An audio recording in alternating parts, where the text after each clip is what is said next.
Guys വീട്ടിലിരുന്ന് painting ചെയ്യുന്ന Jubi. Painting എന്നൊക്കെ പറയുമ്പോൾ എല്ലാവരും വിചാരിക്കും മറ്റേ ആർട്ട് പെയിന്റിംഗ് ആണ്. അതല്ല, വീട്ടിൽ നമ്മുടെ ചുമര് പെയിന്റ് അടിക്കാൻ കേട്ടോ ജുബി. മാമനോട് പറഞ്ഞപ്പോ മാമൻ പറഞ്ഞ് വീട്ടിലെ പണിയെടുത്താല് പൈസ ഒന്നും തരൂ, പൈസ ഇട്ടില്ല, അതുകൊണ്ട് ഞാൻ വീട്ടിലടിക്കില്ല. അപ്പൊ പ്രതിഷേധിച്ചുകൊണ്ട് ജുബി അടിച്ചോണ്ടിരിക്കുകയാണ്. അയ്യോ ചുമരിന് നോവും, ശക്തിയായിട്ട് തേച്ചടിച്ച് അരക്കടി. പക്ഷെ പഠിച്ചിട്ടോ, ചെറുക്കി പഠിച്ചു. ആ ഡോർമലൊക്കെ ആക്കിക്കണത് വേറെ കാര്യം. അവിടെ ആണ്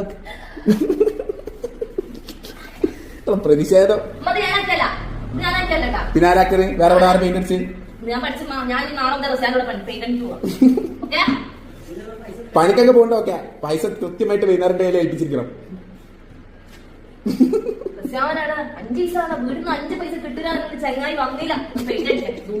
ഇതുണ്ടല്ലോ അടിക്കാൻ അടിച്ചോളി.